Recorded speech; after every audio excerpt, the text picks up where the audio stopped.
There is a reason you have not arrived. It is not your work ethic.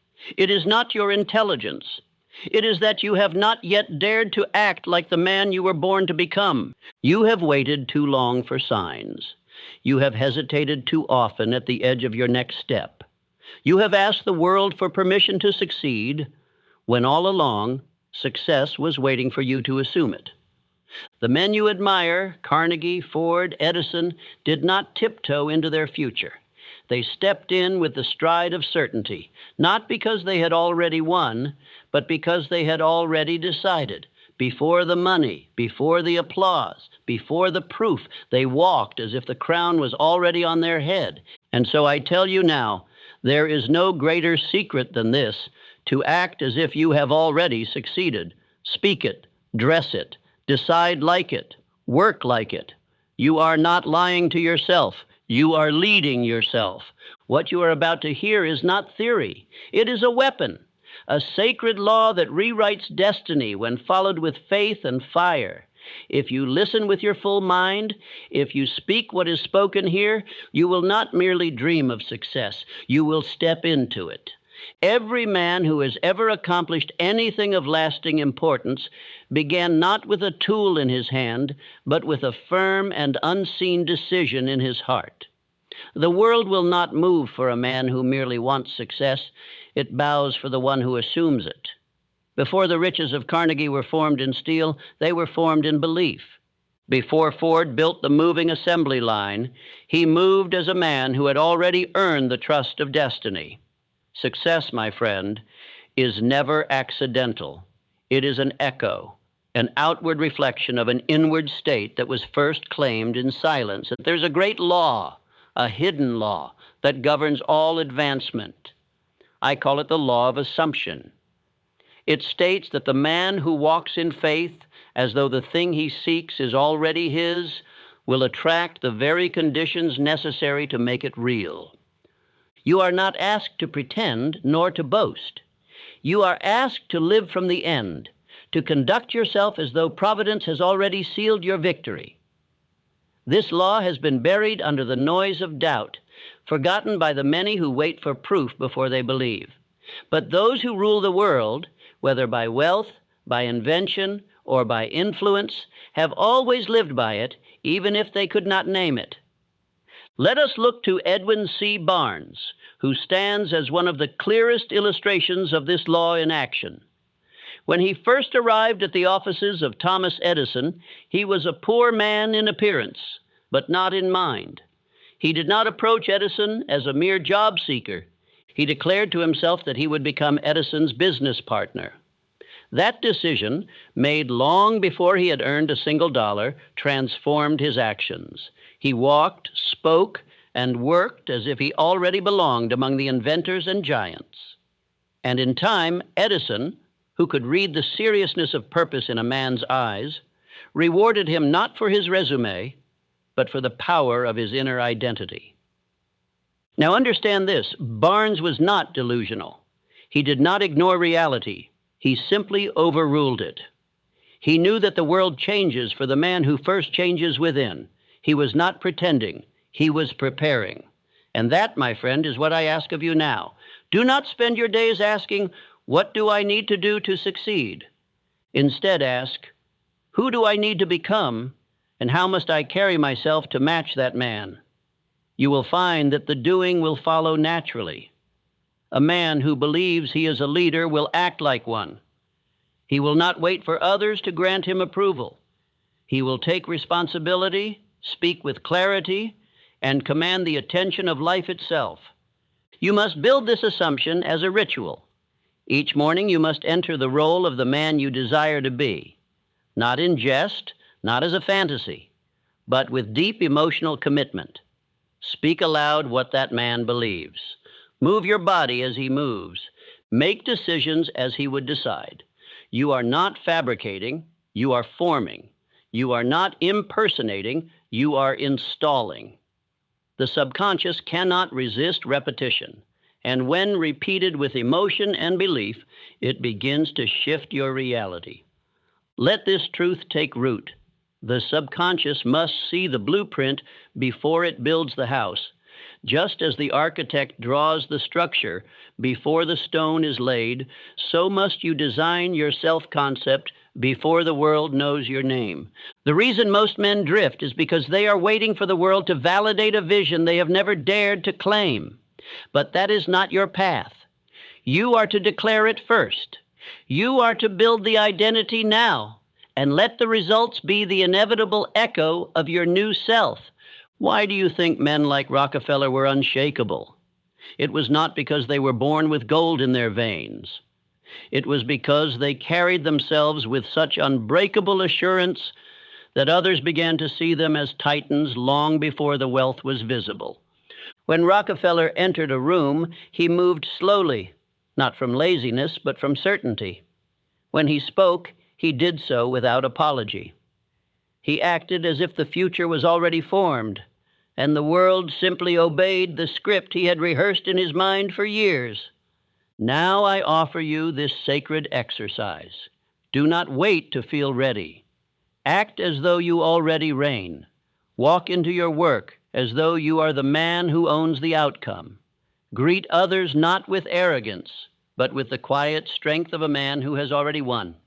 Stand in front of the mirror each day. Look yourself in the eye and say, I walk like a man already crowned. I no longer wait for permission. I act with conviction. My posture reflects my destiny. The world sees in me what I declare first. I carry the atmosphere of success, even before the results arrive.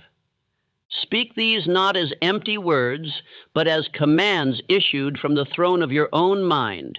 Feel them, believe them, walk away from the mirror and live them. Remember this truth: life never rewards the man who waits to succeed. It blesses the one who assumes success and moves accordingly. This is not falsehood. It is the highest form of obedience to the laws that govern all achievement. When you act as though the victory is already yours, you do not lie. You lead. You lead your mind. You lead your emotions. You lead your habits. And in time, you will lead your life into the exact image you have chosen. Let us proceed. There comes a time when a man must examine not merely what he desires, but who he has been while desiring it. For many claim to seek greatness, yet approach it with the voice, posture, and behavior of beggars. They whisper prayers laced with doubt. They speak ambitions softened by apology. They move toward their goals with hunched shoulders and lowered eyes. And then they wonder why their results arrive slowly, if at all. Let me tell you plainly, the world does not answer the cry of the uncertain. It reflects back only the certainty it perceives. It is not enough to wish. A beggar wishes. It is not enough to hope. A beggar hopes. The builder, on the other hand, expects. He does not ask the world whether he is worthy. He shows it. He does not plead with life. He commands from it. His words are shaped with conviction, his actions deliberate, and his self-regard unwavering, even if no man yet applauds. Until you abandon the language, the habits, and the identity of the beggar, you will find yourself returned to the same place again and again, confused, fatigued, and doubting your own design. Take a lesson from Henry Ford, who, in the early days of his endeavor, was met with laughter, ridicule, and dismissal. His ideas were declared impractical, his finances insufficient, and his ambitions delusional. Yet Ford did not flinch. He did not curse those who opposed him, nor did he grovel for approval. He acted with mechanical certainty, not because he had money in his pocket, but because he had clarity in his mind. His certainty was not born of success. It was the soil from which success later grew. You see, the man who walks with purpose is not made impressive by his possessions. His greatness is in how he moves before the evidence appears. Ford was a builder, and builders do not look to the crowd for validation. They look to the plan. They look to the blueprint forged in mind and etched in soul. His belief in the utility of his machines ran deeper than the world's doubt. And so, with every rejection, he did not weaken, he refined. This is the posture you must take. You must strip from yourself all tones of pleading. You must extract from your vocabulary the hesitations that weaken your message, Every time you say, I hope, you shrink. Every time you say maybe, you stall your progress. Instead, speak as a man of vision. Declare your aims with clarity, not to impress, but to instruct your own subconscious. The mind must be led, and it will not follow a master who sounds uncertain. The beggar waits for opportunity to knock. The builder crafts the door, then opens it himself. The beggar prays, then forgets his request by noon. The builder prays and then prepares the field for harvest. This is not arrogance. This is alignment. When a man speaks from faith, he is not boasting. He is obeying the law of assumption, the same law we introduced before. He is saying, I have already received it in spirit, and I now walk as the man who carries it in form. Let us pause here and speak aloud the affirmations that will begin to recode the voice of your own identity. But remember, they are not words to be read. They are declarations to be embodied. Say them as though the earth beneath your feet responds to your tone. I speak as a man of vision. I am not seeking, I am manifesting. I am the type of man who is purposeful. I carry the energy of one who has already succeeded. I do not ask for permission to become. I declare that I already am. Feel those words. Let them rise from your chest, not your throat. Let them form not only sound, but substance. You are not here to survive. You are here to stand. Stand as the one who has already seen the mountain and made peace with the climb. Do not ask, will I make it? Say, I am already walking in the direction of my rightful place. When others question your path, you do not owe them defense. You owe yourself discipline. The beggar explains. The builder executes. Think again of Elmer R. Gates, who trained his mind so precisely that he could command ideas to come to him in silence. He did not whimper into his notebooks.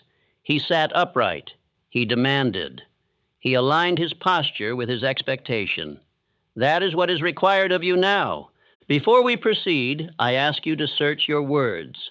When you speak of your future, do you soften your tone? Do you dress your sentences with hesitation? Do you speak your dream only after asking, what do you think? If so, you are still wearing the clothes of a beggar. Strip them now. You are a man with a definite chief aim. You are a man forging a new self through repetition and assumption. You do not walk as a man who is waiting. You walk as one who has already heard the voice of providence and now carries out the orders of destiny. Say again, I walk with the energy of completion. I do not audition for my own dream. I embody it. I walk into every room as a man already appointed. If you adopt this state, not once, but daily, you will find something shifts, not only in the way you think, but in the way the world responds. Strangers will begin to treat you differently. Opportunity will be drawn to your tone. Doors will creak open, not because of magic, but because you finally arrived as a man who had already been invited. Let us continue. A man may speak of faith, sing hymns about it, and offer poetic words in its praise, but unless he moves with it, he does not yet possess it. Faith, you see, is not a whisper carried on the wind. It is a hammer in the hand. It is the quiet, unshakable resolve to advance while the world jeers, while results are absent, while evidence has not yet appeared. The man who believes must act, not when it is easy, not when the path is smooth, but when the sky is overcast, when the crowd is silent, and when every step forward feels like dragging a weight uphill. Do not mistake silence for belief. Do not assume that because a man claims to believe, he has proven anything at all. Faith is not proven in stillness. It is proven in motion. A man who waits to see results before taking action is not faithful. He is fearful. He is one who waits for the applause before writing his speech, for the guarantee before stepping on the road, for the warmth before he builds the fire. But the man who has faith does not wait. He moves and the results follow, not because the path was promised, but because he made the path exist by walking it. This is the great tragedy of most men. They believe waiting is a form of preparation. But waiting that is not filled with action is decay. It is fear dressed in discipline. I say to you now, the world does not reward those who wait for conditions to become favorable. It rewards those who create favorable conditions through their motion. That is how Thomas Edison brought light into the world. He did not wait for the darkness to approve his invention. He built amidst doubt. He built while others ridiculed. He constructed, tested, failed, adjusted, and kept on building because he believed not that the light bulb would work, but that he was the man who would bring it into being. He was not powered by proof. He was powered by vision. Edison did not need the crowd to see it. He had already seen it within. And the man who has seen it within is more dangerous, more powerful, more persistent than the man who needs to see it outside first. Edison's steps were not reckless. They were obedient. He followed the call of a vision so deeply embedded in his mind that the noise of doubt could not drown it out. This is how you must move. You do not wait for signs to tell you it is time. You act and make your action the sign itself. You do not wait for encouragement. You become encouragement in motion. You do not wait for the door to open. You build the frame of the door and then walk through it. Let this truth sink into your soul. Your movement is the seed, and the result is the harvest. But the man who refuses to plant will forever curse the empty field. Consider how often your mind has waited for others to understand, waited for conditions to improve, waited for your emotions to align. And while you waited, others moved. While you hesitated, others acted. While you doubted, others built. And now they live in the results you say you desire. Understand this. It was not intelligence that gave them the advantage. It was motion. They moved with imperfect plans, unclear blueprints, half-formed sentences, and trembling hands. But they moved, and that made all the difference. When you declare, "I am the proof my vision is real," you do not wait for evidence to be delivered. You become the evidence. Your life becomes the proof. Your discipline becomes the argument. Your consistency becomes the sermon. You stop explaining and start embodying. You stop hoping and start building. You walk into the day not asking, "Will it work?" but commanding, "This is already working, and I walk in alignment with it." Let me offer you now a set of affirmations, not as poetic phrases, but as sacred orders to your subconscious. Speak them aloud with strength. Let your tone suggest that you are not in the realm of suggestion, but of command. I am the proof my vision is real. I do not require signs to act. My action is the sign. I move before the world believes because I already do. I walk as the man who has already arrived. Faith in motion builds the bridge. Repeat them daily, not just as a ritual, but as identity reinforcement. You must speak until your inner world obeys. Speak until motion feels like instinct. Speak until doubt dares not rise against your morning stride. Now some will say, "But what if I move and I fail?" And to that I say, then you have proof that you are closer. Every act of motion, even one that ends in error, is worth more than 10,000 thoughts that never become action. Every step taken teaches your soul how to walk stronger. Failure does not come from action. Failure comes from stillness pretending to be patience. Do not confuse delay with design. If your habit is to wait, you are not building faith, you are feeding fear. Action is the language of those who trust their Creator. Action is the tone of those who know the universe bends not for the timid, but for the relentless. Let us draw once more from the example of Henry Ford. Long before his empire was respected, he built it in his mind, then in barns, then in steel. He faced lawsuits, opposition, financial risk, but he moved. Not because he had the full path, he never did, but because he believed enough in the first step to take it. His motion proved his faith, and eventually the world followed. Will you do the same? Will you sit one more day waiting for motivation? Or will you move as though the gift is already yours? Remember, the man who becomes successful is not the one who waits to believe. It is the one who walks like he already does. There is a lie that has captured the minds of too many men, a lie that confidence is a gift bestowed upon the chosen few, that some are born with it, and others must walk the earth with heads bowed, waiting to be tapped by fate's generous hand. But let it be stated clearly, confidence is not a trait. It is a duty. It is not a mood. It is a posture a man assumes until the world is forced to agree. The successful man does not wait to feel confident. He acts confident long before results justify it. He enters the room with decision in his spine, with clarity in his gaze, and with a voice tuned not to the winds of opinion, but to the internal drum of purpose. He does not check for permission before speaking. He does not apologize for breathing boldly.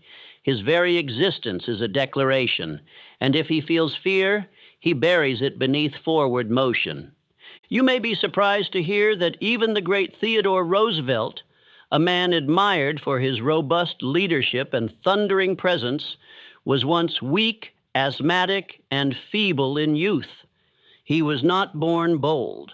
He was born breakable. But he chose confidence as a discipline. He practiced speaking with conviction. He threw himself into physical exertion. He stood taller, breathed deeper, and acted like a man long before he was recognized as one. And over time, the world adjusted to the image he projected. What did Roosevelt understand that you must also grasp? That confidence is a tool, not a temperament. It can be sharpened by repetition, it can be shaped by intention, and it can be trained into you the same way a blacksmith forges steel, with fire, with hammer, and with daily effort. And this, my friend, is why so many remain in quiet failure. They wait for the feeling to come. They hope confidence will arrive like morning sunlight through the window, soft, warm, and effortless. But confidence does not arrive. It is summoned. It is invoked through action. It is installed like armor in the early hours of the day when you look into the mirror and declare not what you feel, but what you intend to become. You must not ask, do I feel like a confident man? You must speak as one. You must walk as one. You must dress and carry yourself with the air of a man who already possesses the strength he seeks.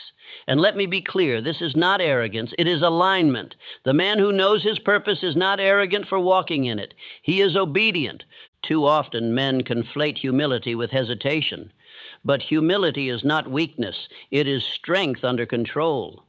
The humble man may kneel before his Creator, but he walks before men with certainty. Confidence is not a denial of your past. It is a declaration of your potential. It is not vanity. It is victory in progress. Consider what happens when you speak softly, walk without intention, and apologize for your presence. Your subconscious registers that as fact. It says, "This is the man we are." And so you behave that way in every negotiation, every relationship, every moment of opportunity. You whisper when you should command. You delay when you should decide. And you shrink when the moment demands expansion. But now imagine what happens when each morning you recite the following declarations, not once, not casually, but with the full conviction of a man becoming, I am the type of man who walks in certainty. I am the voice of clarity in every room I enter. I am not asking, I am declaring. I am shaped by vision, not by fear. I am already the man I intend to become. Let these be your morning code. Write them, speak them, stand as you do so. Speak them from the chest. Do not whisper your future. Declare it. Let your voice be the chisel that sculpts your subconscious mind. Let each word echo louder than the doubts that once held you. Understand this. Every man you admire once felt fear. Every builder, every titan, every name etched in the granite of history once stood at the edge of uncertainty. But they did not yield. They trained themselves. They made their confidence a discipline, and through that discipline, they earned dominion. Let us look once again at Henry Ford. In his earliest ventures, he was derided as a fool, a dreamer, an impractical mechanic. But Ford did not let the voices around him dictate the tone within him. He built systems of success in his imagination before a single factory stood. And when he spoke of his plans, he did so not with tentative suggestions, but with engineering precision and executive tone. He acted as the head of an empire while he was still the worker with grease on his hands. This is not fantasy. It is the formula. The mind does not discern whether you are or whether you act as if. It only follows orders. It obeys the image most consistently repeated. And so I ask you, what image have you been repeating? That of a man waiting to become, or of a man who already is? You may ask, yeah, but what if I appear foolish? To that I say, you will, at first. Greatness always appears as delusion to those who have accepted mediocrity. But your duty is not to look believable. It is to become undeniable. And the man who practices confidence like a craft will eventually embody it like a second skin. Let me offer one final truth. Confidence is not the outcome of success. It is the prerequisite. The man who waits to win before he walks like a winner will never arrive. But the man who walks like a winner before he is seen as one, that man is writing the terms of his future in real time. Therefore, let us close this moment with your new assignment. Each morning, before the world has a chance to speak into your day, you speak first. Say aloud with your back straight, your shoulders squared, your mind aligned with destiny. I walk with command. I speak with clarity. I act as if the crown is already mine. I am not becoming. I already am. The world does not define me. I declare who I am. These words, spoken daily, are not affirmations. They are instructions to your being. Speak them long enough, and the world will bend. Speak them daily, and confidence will cease to be something you borrow. It will become who you are. There is a law as old as civilization, and as powerful as any truth ever uncovered by man. As a man speaketh, so shall he become. His words are not mere expressions.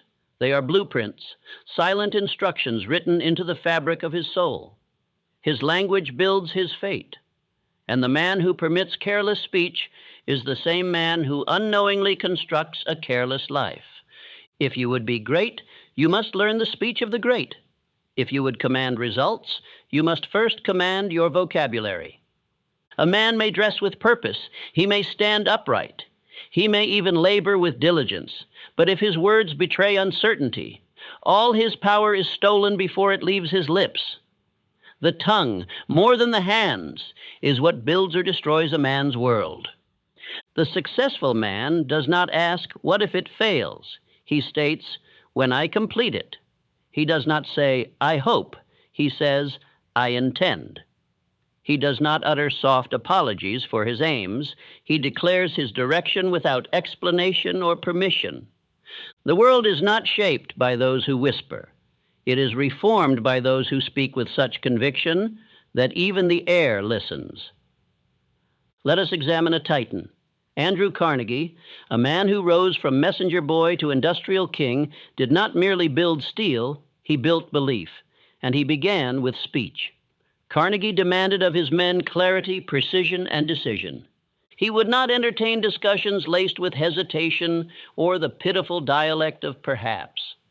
In his presence, one learned to speak as though the outcome was already in progress. If a man said, I think we might, Carnegie corrected him, say instead, we are doing.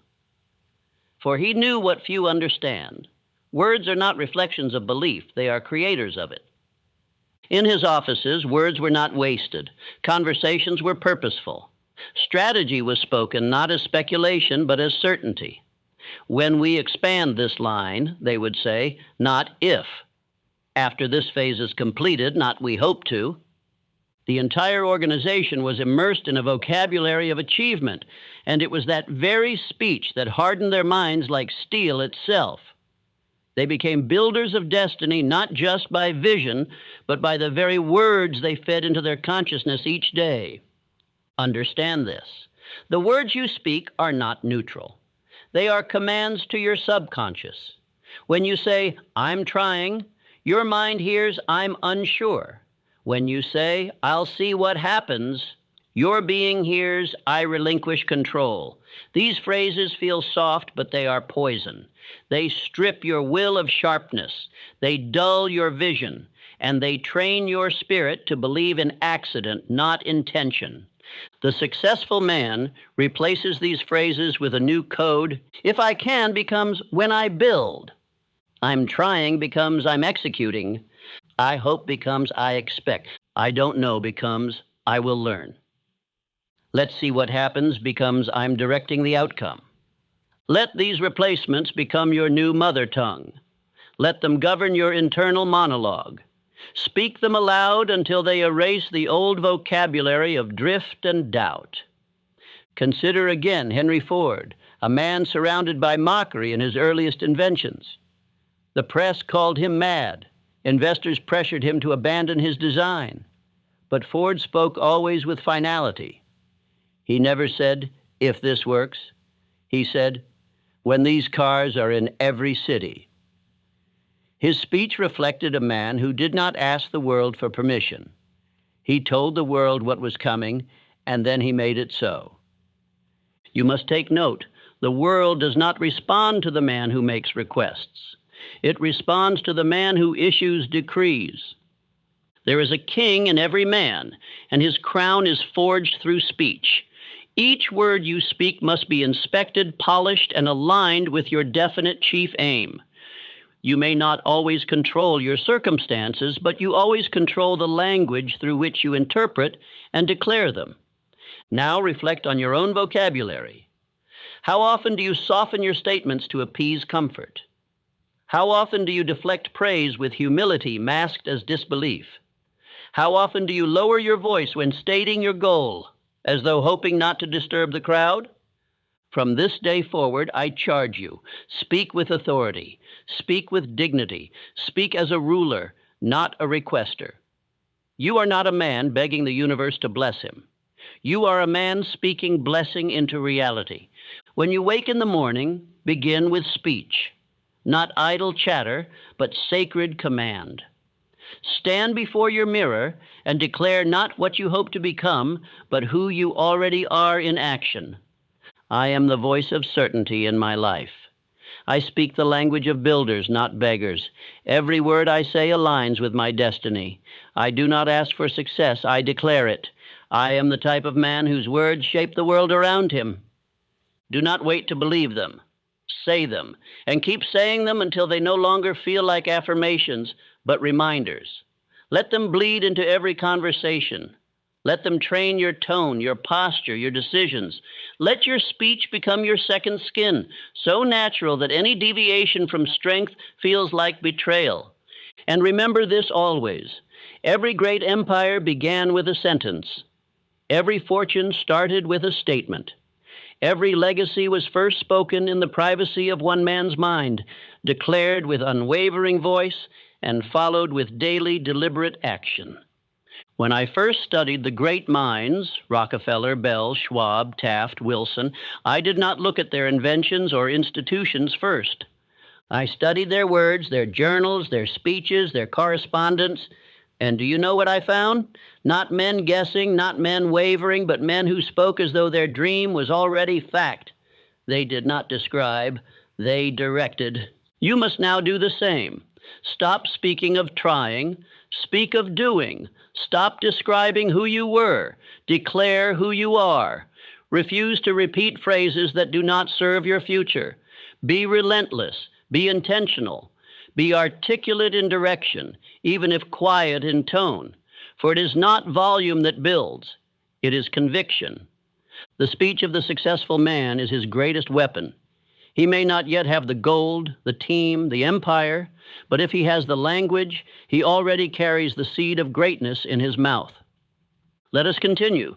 The body is not separate from the mind. It is its servant, its amplifier, and often its betrayer. A man may carry within him a great vision, a burning desire, a definite chief aim carved into the deepest chambers of his heart.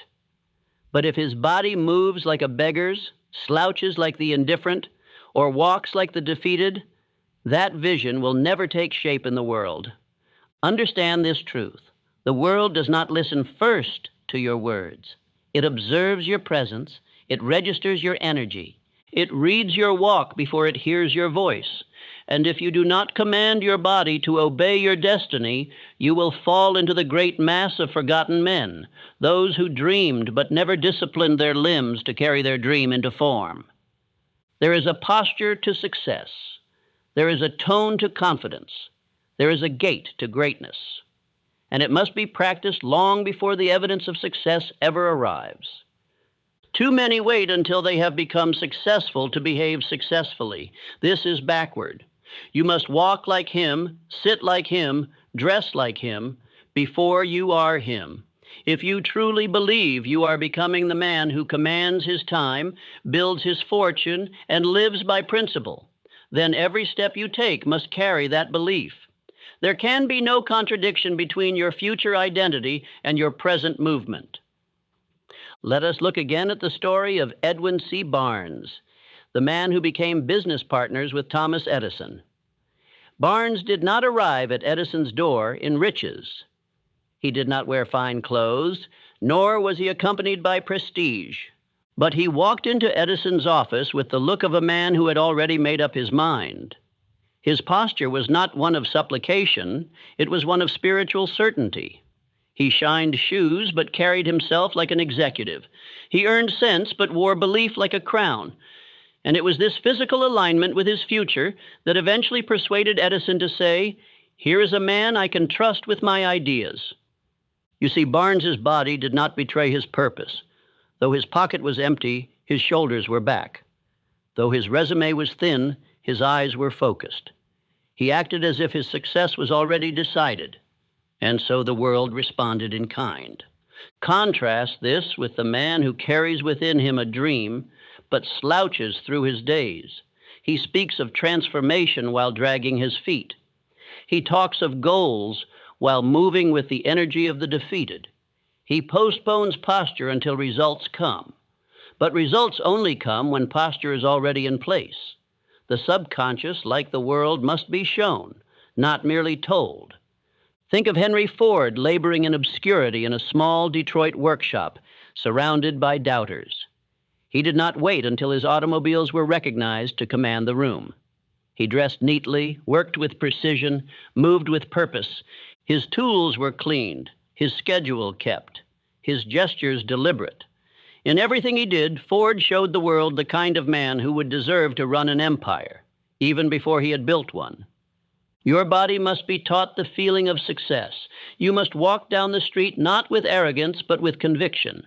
Your clothes must reflect dignity, not costliness. Your seat must be taken as if it belongs to you, not as if you are waiting for someone to grant you permission. Even in solitude, perhaps especially in solitude, your physical behavior matters. For you are always training something, your mind or your fear. If you slouch in privacy, speak softly to yourself, and act without direction, your subconscious absorbs this posture as truth. But if you carry yourself as a man with direction, even when alone, your subconscious will begin to reflect that certainty in your thoughts and eventually your outcomes. Let me make this clear. This is not pretense. It is not empty mimicry. It is faith in motion. It is the discipline of embodiment, of preparing your vessel to match the power you are building inside. If you would become a man of principle, then let your back straighten with principle. Let your handshake become firm, your eye contact become unwavering, your entrance into a room become purposeful. Let your very presence say what your voice has not yet spoken. Your daily behavior must be aligned with your chief aim. If your aim is to become a leader, then wake early, walk purposefully, dress thoughtfully. If your aim is to build wealth, then treat every task, however small, as the training ground for your future fortune. If your aim is to influence, then speak less and with more weight. Carry yourself as one who already holds the crown. This is not about impressing others. It is about impressing yourself. Every time your body acts with intention, your subconscious receives the signal, "I am him." Every time you sit upright instead of slouching, you say, "I respect my path." Every time you enter a room with energy and certainty, you declare, "I belong here." Make no mistake, the man who slouches in obscurity will slouch in opportunity. The man who hesitates when unnoticed will hesitate when praised. The body must be taught before the world ever confirms the training. The rehearsal is the becoming. Let this become your creed. My body is loyal to my future. I walk with the certainty of a man who has arrived. I sit in rooms I will one day command. My posture reflects my principles. Every movement is a declaration of who I am. Repeat these aloud, not once, not twice, but daily. Say them as you rise. Say them as you walk into your office, your home, your workshop. Let your body become the billboard of your belief. Let it no longer carry the weight of doubt, but the precision of decision. You are not waiting to become the man who earns the respect of nations. You are already practicing, and practice repeated with faith and intention becomes identity. I say to you, if you have spent years building ideas, planning dreams, and refining purpose, but have failed to discipline your body to obey that vision, then you have left your greatest tool unused. Now is the time. From this moment, become him, in step, in breath, in posture, in voice. The world will not reward your potential, but it will kneel before your preparation. We continue. There is a deadly myth that has infected the minds of many ambitious men. It whispers, wait, prepare more, perfect it first. It tells him that the right time will arrive if he simply delays a little longer. It encourages silence disguised as strategy. And so, year after year, the man postpones his greatness, not by accident, but by hesitation. Mark these words well. Success is never delayed by failure. It is only ever delayed by hesitation. You may recover from a mistake. You may redirect from a poor decision, but you will never overcome a life ruled by indecision. For while action moves you forward, even if misdirected, hesitation plants you in the soil of stagnation, where dreams rot slowly in the shade of doubt. The greatest men history remembers were not flawless, they were fearless. And not because they felt no fear, but because they refused to let fear govern the first move. There is power in the first move. The world belongs to the man who initiates, he who acts when others pause, he who begins while others plan, he who advances while others analyze. You must understand, the prize is rarely awarded to the most skilled. It is awarded to the man who starts. Let me remind you of Charles M. Schwab, one of Andrew Carnegie's most trusted men. Schwab did not ascend because he was the smartest in the room. Many of his peers were older, more experienced, more formally educated. But Schwab had one advantage they did not. He moved. While others waited for Carnegie's approval, Schwab would see a need and act. He would speak boldly, take initiative, and offer solutions without being asked. He carried himself as one already trusted, already chosen, and the world bent toward that decisiveness. You see, Carnegie rewarded courage more than caution. The world does the same. It admires thought, but it follows action. The successful man does not allow doubt to gather weight. The moment a worthy idea arrives, he moves. Not because he knows it will succeed, but because he knows that hesitation is the only guaranteed form of defeat. It is not the size of the task that stops most men. It is the delay at the starting line. Think on this. How many goals have you postponed, not because they were impossible, but because you feared being seen beginning? How many pursuits have died not in failure, but in waiting rooms of your own making? Perfectionism is often the name fear gives itself to sound noble, but a man who seeks perfection before action is a man who will never act. Let me now give you a principle that must be written on your desk, your mirror, your journal. Begin, then adjust. Do not wait for every step to be illuminated. Start with the first. Begin the book before you know the ending. Start the speech before you have the applause. Launch the project before the certainty of profit. The man who acts will find the answers while in motion. The man who waits for all answers first will never move. Remember this also. Motion creates clarity. Inactivity breeds doubt. The longer you sit still, the louder your fear becomes. But once you start, even imperfectly, the mind begins to serve you. The universe begins to conspire with you. Energy flows toward motion, not stagnation. Henry Ford was not applauded when he began his motor experiments. He was ridiculed. His early prototypes failed, clanked, and sparked into broken silence. But Ford did not wait for elegance. He pursued motion. And through motion, he found mastery. Ford once said, "You can't build a reputation on what you are going to do." 1,000 men may have had the idea for the automobile, but only Ford moved. The man who moves commands his fate. The man who hesitates becomes its victim.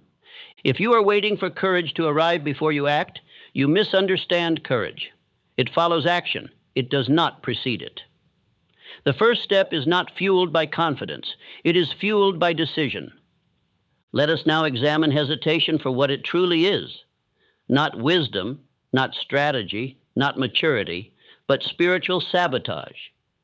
Each day you hesitate, you reinforce your identity as a man who does not follow through. Each time you delay, your subconscious records it.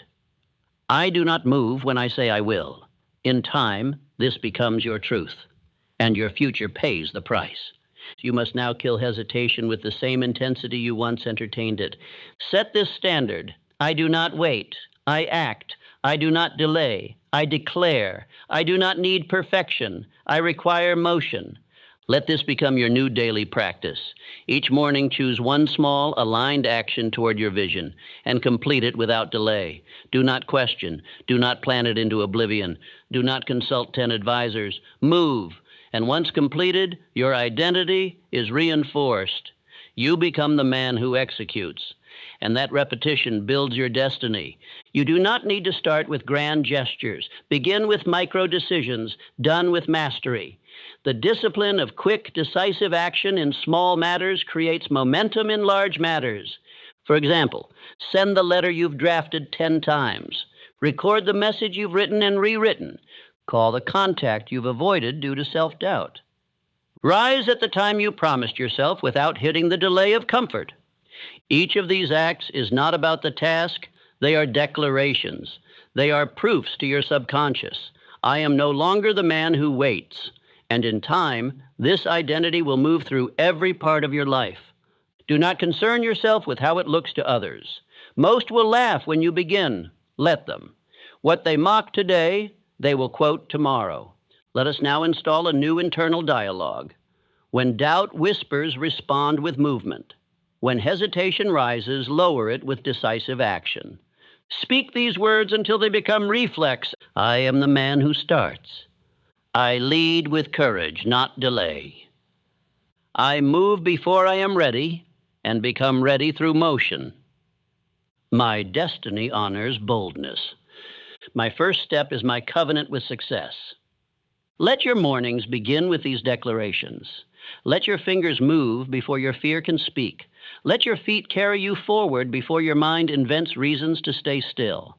Act, adjust, advance. Do not become the man who spends a lifetime planning a masterpiece that never leaves the page. Be the man who acts, refines, and commands reality. Your vision is worthy of action, not someday, not eventually, but now. And when you begin, the heavens will notice, and the world will respond. Every man is shaped, not merely by his thoughts, but by the environment in which those thoughts are permitted to dwell. The greatest enemy of transformation is not always the enemy you carry inside. It is often the silence of your surroundings, the quiet agreement of everything around you to remain exactly as you are. If a man seeks to ascend to the mountaintop but continues to live in the valley, he must not be surprised when the air he breathes does not strengthen, but suffocates him. You must understand this clearly. No man can sustain a higher identity in an environment that reflects a lower one. The chairs you sit in, the voices you allow, the rituals you perform upon waking, all of it either confirms your future or cages you in your past. The mind is programmable, yes, but it is also fragile. It is influenced. It is triggered by the repetition of what it sees and hears, far more than what it intellectually knows.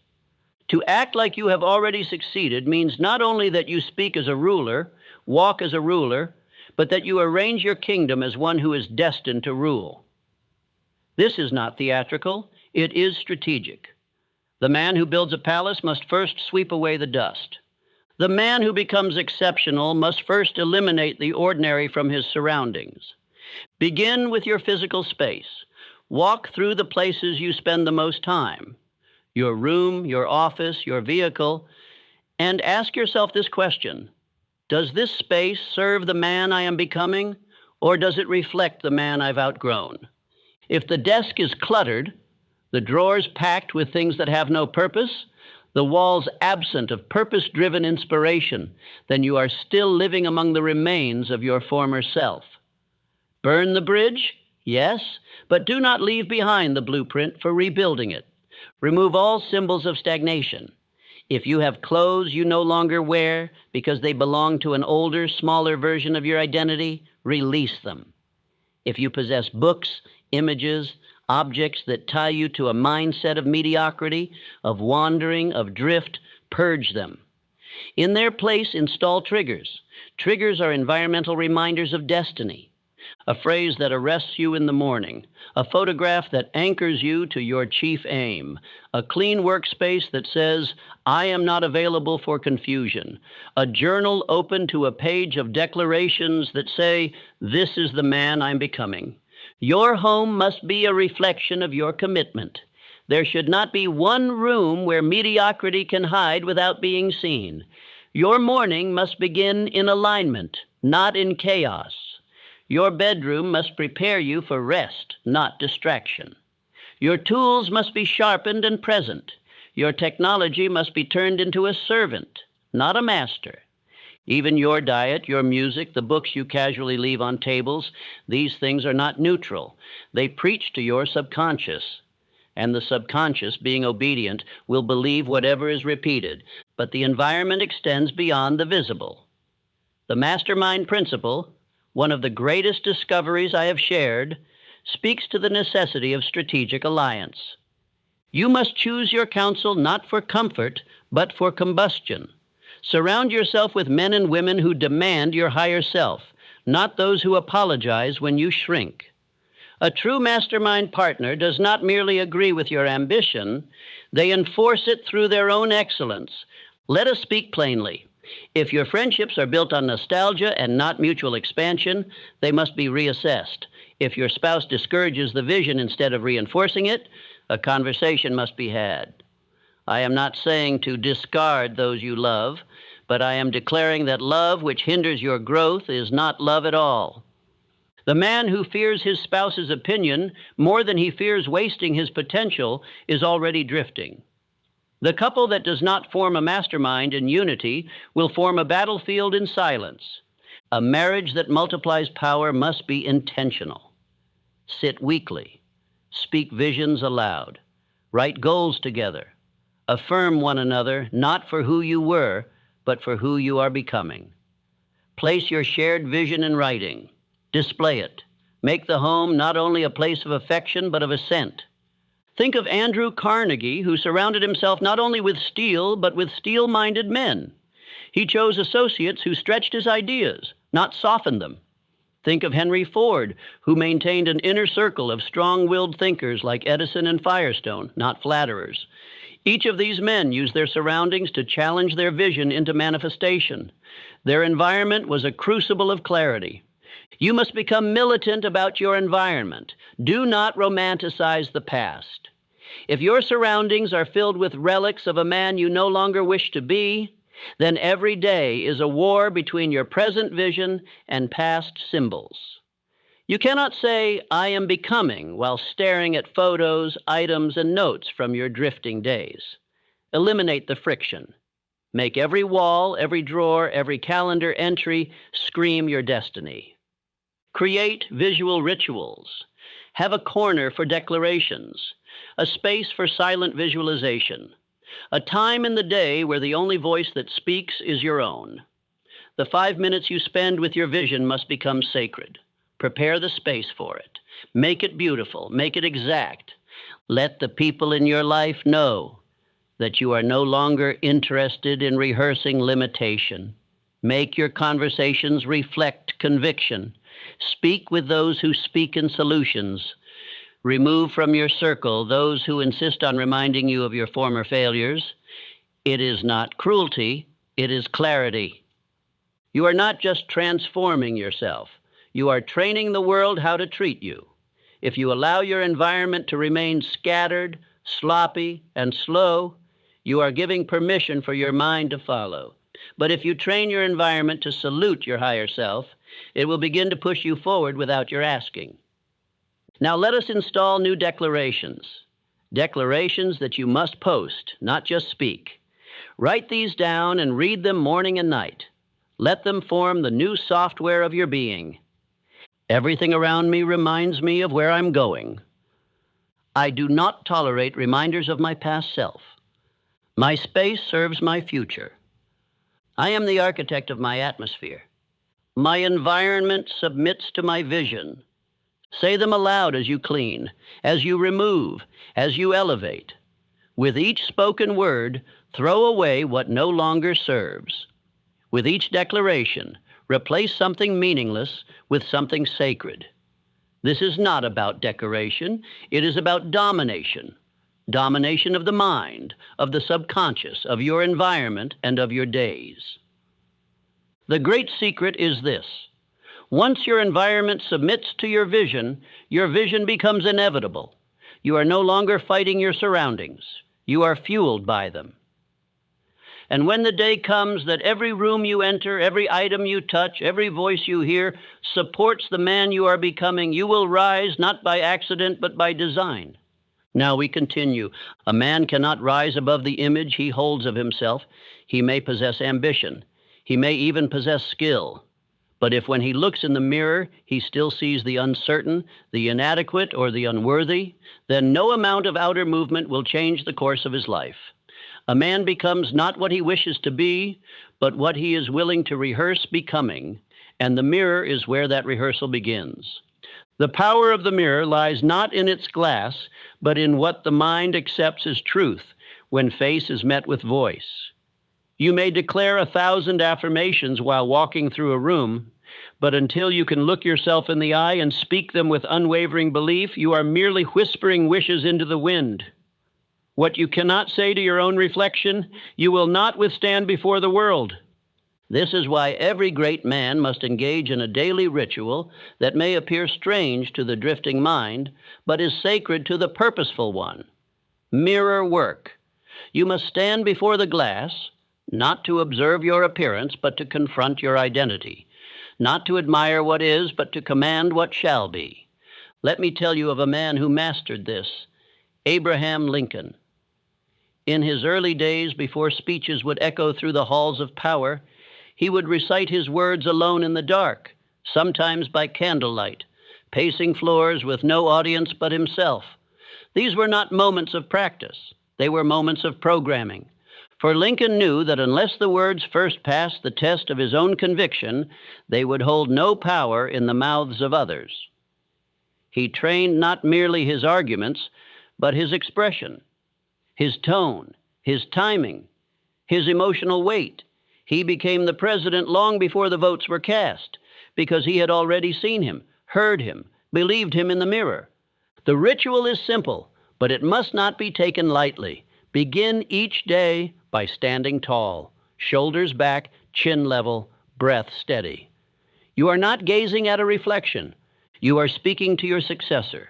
Look into your own eyes, not above, not below, but into, and declare aloud the man you are choosing to become. Do not whisper.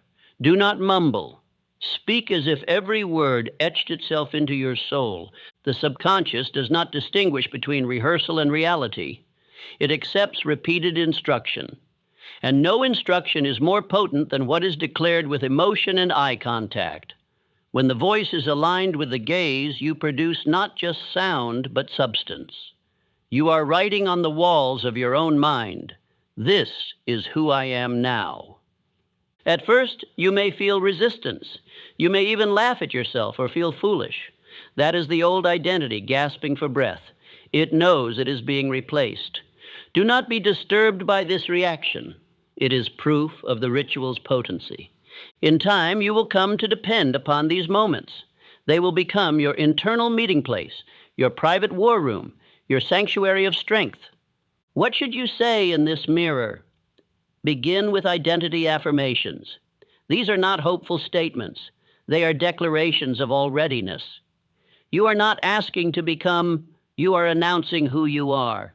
You may speak phrases such as, "This is the face of the man who does not waver. I speak into being the man I already am. I am the embodiment of discipline and direction. I no longer reflect my past. I reveal my future. My voice carries the tone of a man already victorious." Repeat each phrase not once, but 3 times. With each repetition, increase the emotional voltage behind it. Let your face show it. Let your eyes glimmer with certainty. Let your jaw tighten, not in aggression, but in resolve. Once you have spoken, remain in silence for 10 seconds. Let the stillness soak into the subconscious. Allow the echo of your own voice to linger, not just in the room, but in your bones. This is not affirmation as novelty. This is repetition as reality engineering. And if there are days when you feel weak, if your face is tired, your eyes weary, then especially on those days, you must speak louder. You must not permit your outer condition to alter your inner command. The habit of daily declaration is not a strategy for the easy days. It is a safeguard for the difficult ones. For the man who can look into his own eyes and say, "You are him," even when he does not feel it, that man is already unconquerable. You must also vary your phrases over time. As you evolve, so must your words. Identity is not fixed. It is grown. Adjust your declarations to match your current edge, always one step beyond comfort, but never out of reach. Speak into the next you with accuracy. Let this mirror ritual be non-negotiable. Just as you would not leave your home without clothing, do not leave it without clothing your mind. A man may be dressed in silk, but if his inner language is ragged, he will live as a beggar. Speak like a king, and the world will begin to treat you accordingly. Now, understand this. The world is not listening at this hour. No audience awaits your mirror speech. That is precisely what makes it sacred. These words are not for applause. They are for alignment. You are not performing. You are installing.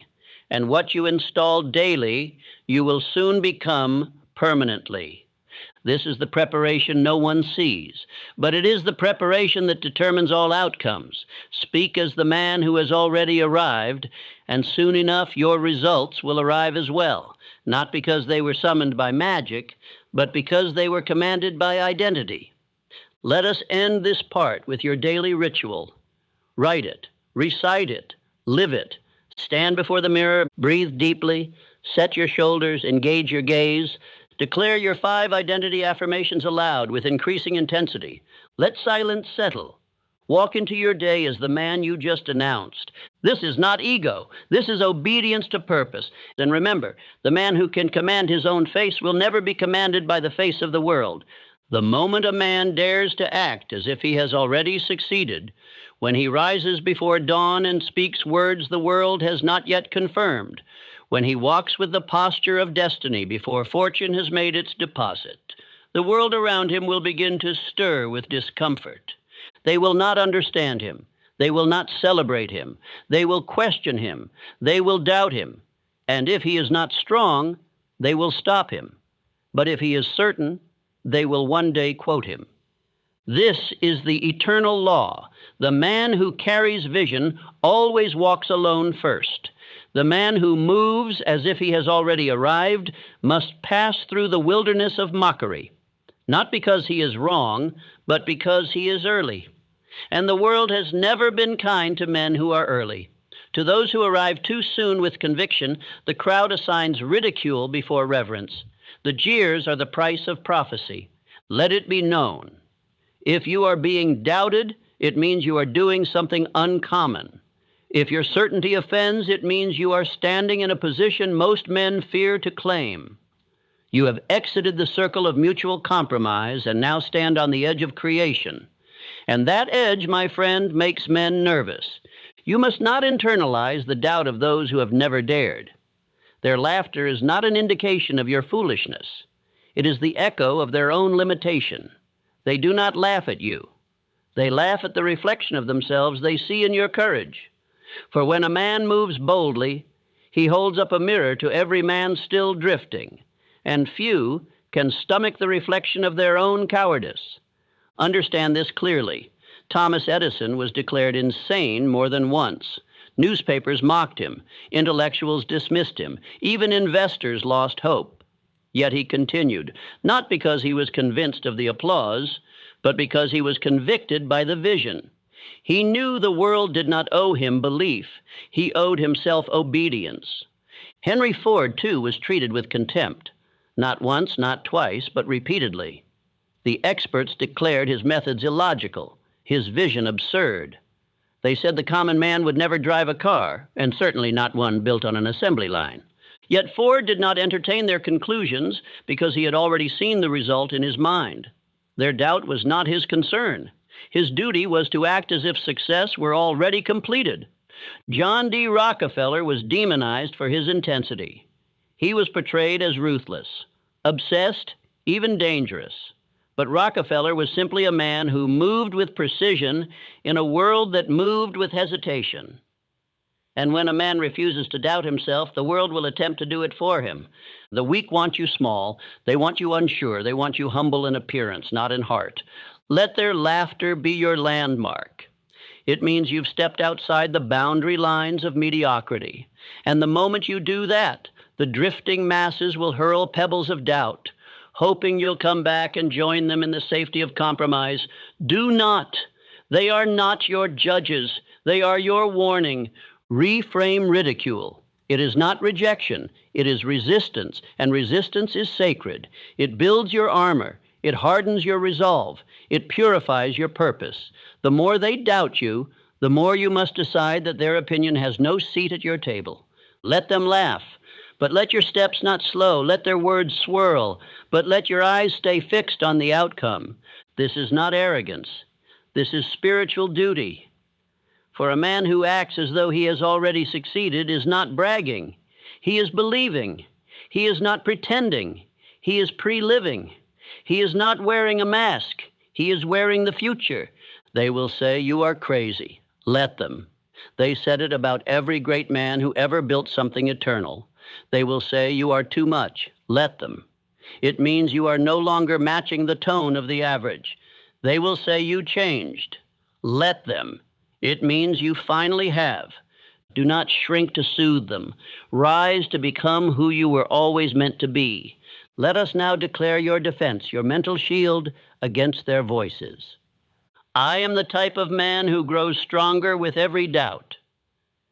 I do not explain vision to those who live without it. Their ridicule is my confirmation. I do not require applause to act. I walk forward even if I walk alone. Speak these aloud daily, not to convince others, but to anchor yourself. For the man who is rooted in purpose does not sway with the winds of opinion. And if you are tempted to withdraw, if their doubt begins to take root in your thoughts, remember this: they do not see what you see. They cannot. The vision was not given to them. It was given to you, and that makes it your obligation, not theirs. So when they doubt, you do not argue. You build. You do not persuade. You produce. You do not fight for approval. You fight for execution. Let your results speak where their words once shouted, and they will. Every great empire was once the subject of mockery. Every man of legacy was once called foolish. Every revolution of thought was first met with laughter. But the laughter fades, and the legacy remains, so walk on undisturbed. Let them doubt, let them speak, let them laugh. But you will act. You will become. You must no longer delay the arrival of the man you are meant to become. He is not on the horizon. He is not awaiting some approval, promotion, or perfect timing. He is not in tomorrow. He is in you now, and he demands entrance. To act as the man who has already arrived is to begin living from the inside out. This is not a game of appearances. It is not pretense. It is alignment. A man cannot expect to reach destiny while living in contradiction to it. You must ask yourself, what would the man who has already succeeded do today? Would he rise late, drag his feet, question his abilities, and speak uncertainly of his goals? Or would he wake with fire, speak with clarity, walk with composure, and act from knowing? There is a version of you, a real one, who has already achieved the result you seek. He exists not in fantasy, but in the realm of potential. He is not unreachable. He is simply untapped. And the key to unlocking him is not waiting. It is acting. When you speak today, speak as him. When you decide, decide from him. When you step forward, do so with the weight of your own crown already upon your head. Write not as a man hoping to succeed, but as the man who has succeeded. Plan your week as though your fortune has been confirmed. Organize your space like a man entrusted with power. Guard your time like a man whose name is already carved into legacy. This is not delusion. It is spiritual instruction. Faith without works is dead, but works aligned with belief awaken destiny. Too many men sit idle, waiting for confirmation from the world before they move. But the world only confirms what a man has already declared internally. You will not be given permission to rise. You must assume the throne yourself. Do not misunderstand this. I am not speaking of arrogance. I am speaking of alignment. A man who walks in his future self is not pretending. He is remembering. The seed of greatness has always been within you. This habit is the watering of that seed. Andrew Carnegie walked through steel mills before they bore his name. He did not wait to feel successful. He acted with definiteness until the world bent around him. Ford still mocked, still sued, still doubted, built factories on the inside of his mind, and governed his day as if those machines were already roaring with life. Rockefeller tracked every dollar like a man who would one day influence nations. And he did. He carried himself as though the responsibility was already his, and soon it was. When you wait for success before behaving successfully, you invert the law. Success is not a cause. It is an effect of belief, of repetition, of alignment. You must act now, not like the man who hopes to succeed, but like the one who already has. There must be no gap between who you say you are and how you behave. Your habits must reflect your identity, not your past identity, but your chosen one. Speak aloud the thoughts of the man you are stepping into. Repeat them until your mind accepts no other script. Do not argue with fear. Drown it in repetition. And let this become your challenge. For the next 7 days, live as the man who has already arrived.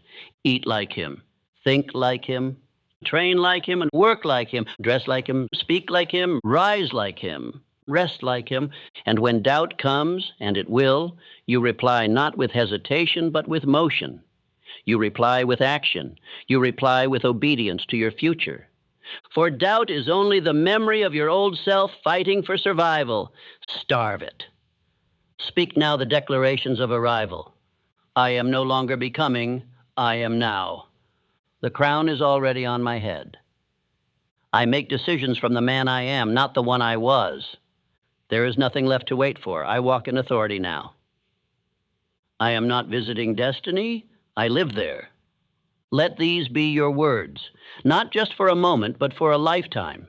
Because once you act as the man who has already arrived, you'll realize something extraordinary. He was never that far away. There is no power quite like a man who speaks and writes from the place he intends to occupy. Words, when combined with emotion and repetition, become the very blueprint by which the subconscious mind constructs a life. Thus, I give you this sacred assignment. a 21-day journey that shall not merely change your circumstances, but reshape your identity from the inside out. You will begin what I call the Live as If Journal Challenge. Each morning, before the world lays its cold hand upon your thoughts, before others speak limitation into your purpose, you will take up your pen and write, not from the man you are today, but from the man you are becoming. Each entry begins with one simple but mighty phrase. As the man who has already built, here you will fill your definite chief aim. Today, I. Do not be vague, be precise. Whether it is a business empire, a life of freedom, a book that influences millions, a body of strength, or a spirit of unbreakable calm, declare it clearly. For example, as the man who has already built a 7-figure publishing business, today I. As the man who has already become a sought-after speaker and leader, today I. As the man who lives in total discipline and health, today I. And then continue your entry from that identity. Write of how he thinks, acts, speaks, walks, and decides. Write of what he would do with this very day. What would he accept? What would he decline? How would he carry himself in conversations? How would he show up to his tasks? You are not to write as a man wishing, hoping, or doubting. You are to write as a man who knows. For in truth, you are not scripting fantasy. You are aligning your subconscious with the man already present in spirit, awaiting expression. Why does this work?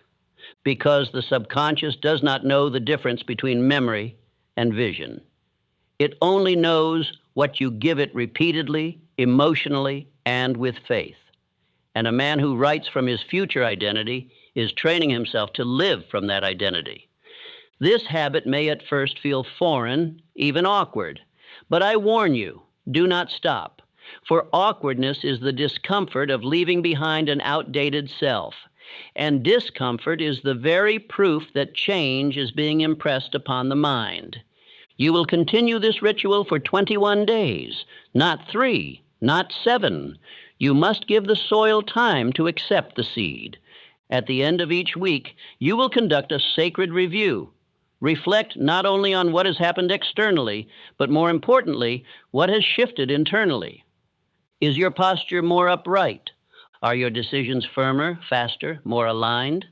Are you speaking more from vision, less from memory? Are your standards rising? Are you thinking as a ruler rather than a servant? If even one of these has begun to shift, it means the mind has begun to obey the new command. And once the mind shifts, the world follows. Keep your journal sacred. Let it become your silent partner in transformation. Carry it in your bag, keep it on your desk, place it near your mirror, let it serve as your daily altar of identity. And remember, I do not write from who I was. I write from who I command myself to be. My words today create the man I live as tomorrow. Each sentence I write is another stone in the temple of my future. This is not mere journaling. This is internal construction. And when done faithfully, your world will have no choice but to reflect the identity you now carry with conviction. Begin today.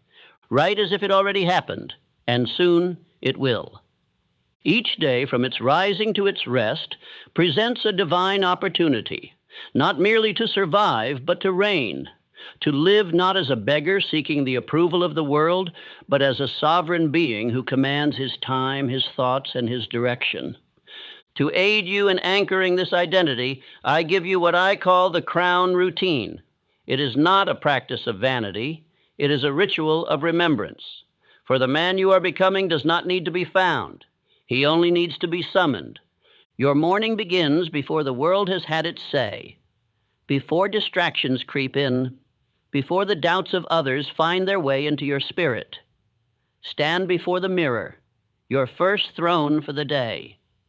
Look yourself directly in the eyes. Hold the gaze. Do not flinch. Do not look away. This is not the time for passivity. This is your first act of rulership. Speak your affirmations aloud with certainty, not as a wishful thinker, but as a man who declares. I am the type of man who decides and acts. I walk as one who has already arrived. My words command my world. Speak with force, not volume, but conviction. This is not the moment for poetry. It is the moment for power. You may feel silly at first. You may feel resistance. That is the residue of an old identity clawing to remain. But you will not stop. You will not apologize to your reflection. You will not ask permission from your past. You are declaring to your subconscious, this is who I am now, and in time, it will obey. Because the subconscious cannot resist emotion, repetition, and identity. If you do this daily and do it with truth in your tone, you will notice something shift. First within, then without. By midday, the temptations will arrive. Distractions, fatigue, the gravitational pull of your past. That is precisely why you must return to your throne. This time within your mind. Pause, close your eyes, breathe deeply, and visualize the outcome already achieved. Not as a fantasy, but as a memory not yet lived. See the office, the people shaking your hand, the wealth built, the health restored, the family proud, the impact expanding, and now ask yourself, how does that man walk? Then rise and walk like him, shoulders square, chin forward, steps sure, not in arrogance but in certainty. This posture, this stride, it is not for show. It is to instruct your nervous system. We have already become.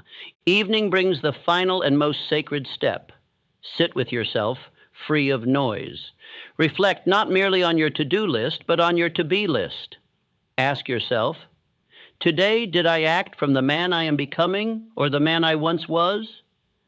This is not a space for shame. It is a space for truth. If you fell short, admit it, but do not dwell. Instead, decide.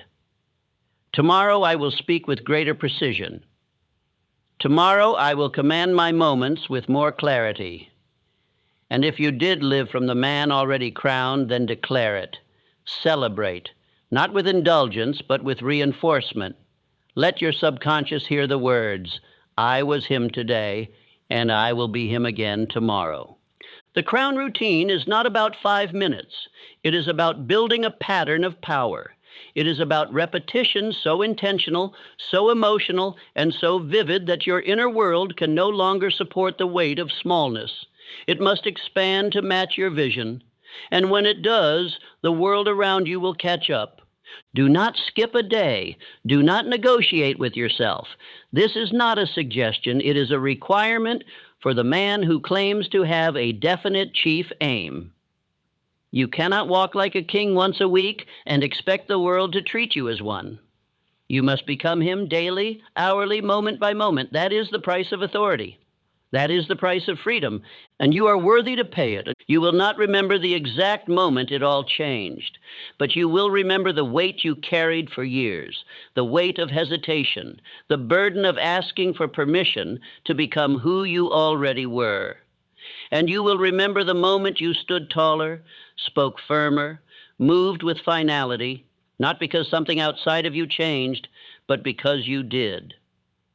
Listen to me now. Not as a voice from the clouds, but as the future version of you, the one who already arrived. I speak to you not from fantasy, but from fulfillment. You are the one I have been waiting for. The world did not need another man who followed. It needed one who stood alone until the ground beneath him recognized his authority. You were never meant to beg, not for time, not for money, not for permission. You were not built for smallness nor for softness. You were built for rulership, for decision, for creation. You have seen what waiting has done. It has drained your strength. But action rebuilt it. You chose to walk as the man already crowned. You chose to build when others still wished. You chose to rise day after day with your identity intact, your voice sharpened, your vision louder than the noise of the world. You did not need to be told you were enough. You needed to tell yourself, repeatedly, relentlessly, until even your doubts bent their knees to your will. You did not wait to become him. You became him first, and in doing so, everything else aligned. The man who walks with conviction has already won, Because the world does not yield to the most talented. It yields to the most decided. And that is you now. You are the man who walks like it's done, because it is. You do not consult fear, because fear is no longer your counselor. You consult conviction. You move as one who is already chosen. And yes, you will still face resistance. You will still hear the whispers of the world trying to return you to comfort, to the past, to the small life they find safer. But you are no longer available for that. The bridge is burned. The mirror has changed. The crown fits, and you will not remove it. Repeat this now and forever. I am the man who no longer waits. I walk like it's done, because it is. Fear is not my counselor, conviction is. I speak and my world responds. I move and life obeys. I do not explain, I demonstrate. I do not wish, I decide. I do not ask, I build. I was born to command, and now I do. Walk forward, not as a seeker, but as a sender, a transmitter of will, a builder of destiny. The world is no longer your teacher, it is your student. Train it by how you show up, and never forget, you were meant to rule.